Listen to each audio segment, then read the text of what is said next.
Hello, today is Tuesday, July 14th, 2026. Here is your daily signal.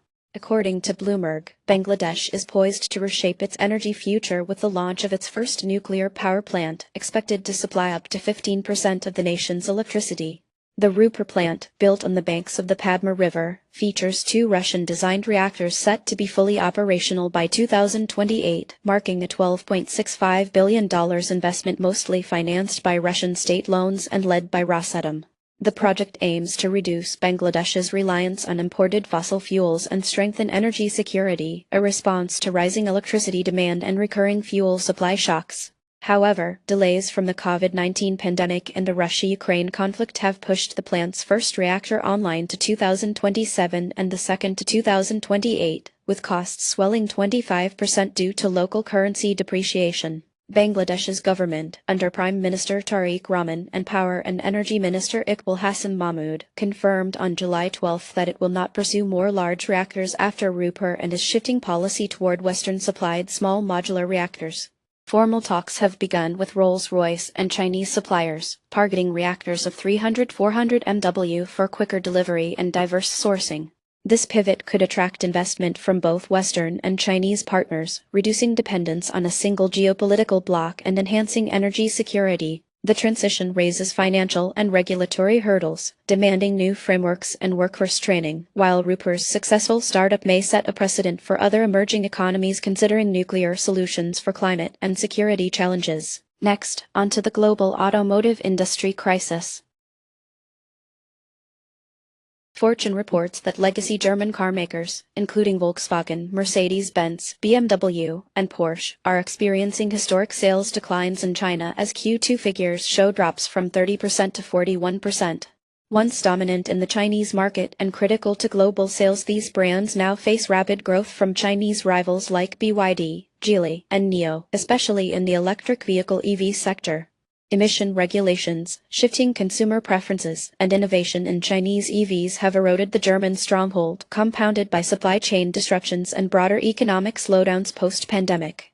Volkswagen's China sales fell 18% year-on-year in Q2 2026, with BYD seizing a 36% share of the affordable EV segment. Mercedes-Benz has announced a 15% production cut for 2027, citing intense competition from domestic brands, while BMW lost 9% market share in H1 2026 and is accelerating EV R&D partnerships with Chinese tech firms to stay relevant. The consequences are significant. German automakers face revenue shortfalls, prompting restructuring and potential job losses in Germany. Chinese brands may challenge German dominance not only in China but also in European and global markets by 2027-2028. Trade tensions between the EU and China over tariffs could complicate export strategies and drive up costs, while continued joint ventures may hasten progress in EV technology and digitalization.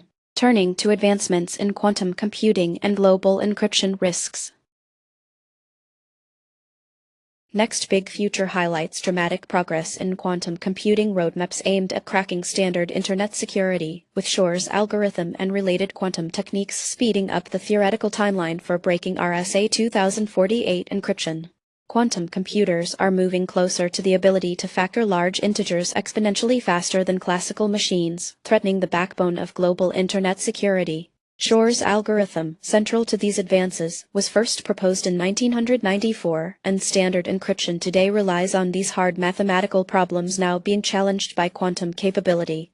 IBM announced breakthrough quantum error correction on July 13, 2026, approaching fault tolerance needed for real-world encryption threats, and Google's Sycamore 2 recently surpassed 200 logical qubits, a milestone towards scalable Shor's algorithm execution. NSA, NIST, and national agencies are pushing quantum-resistant encryption standards, while giants like Google, IBM, and Microsoft lead quantum hardware and software innovation. The coming years, experts predict, will see organizations accelerate migration to quantum-resistant cryptography. Early access nations may gain the ability to decrypt historical encrypted communications, while sectors like finance and defense face regulatory pressure for quantum readiness. Significant investments in quantum-safe infrastructure and skilled talent are expected as the landscape evolves. Now, onto the markets. International markets broadly declined, with Netherlands experiencing the sharpest dip at a 1.5% day-over-day loss, while Spain inched lower by 0.86% and Taiwan posted a steep 4% drop. Germany saw mixed results, with EWG closing down 0.6% and EWD dropping 1.37%, and Japan's EWJ fell by nearly 2%. Commodities showed heavy volatility. Gold dropped 2.6%, silver lost over 3.3%, and uranium, represented by URA, plunged 5.2%, whereas U.S. oil surged higher by 8.4%. Agriculture was mixed, as corn managed a small daily gain of 0.4%, while lithium sharply pulled back by 2.9%. In favorites, Microsoft advanced by 1.5%, and Adobe climbed over 3% on momentum. But AMD slipped 4.2% and Oracle retreated 6.5%. Nvidia shed 3.5% and ARM tumbled by 7.5%, marking notable weakness among chipmakers, while Apple held up with a slight gain of 0.6%. The S&P 500 pulled back by 0.76%, with semiconductors sliding nearly 4.8% and aerospace losing 1.7%. Healthcare and finance eked out small advances, each rising under 1%, and clean energy fell by 3.8%. That's it for today. You can find more news and details on our website. Goodbye.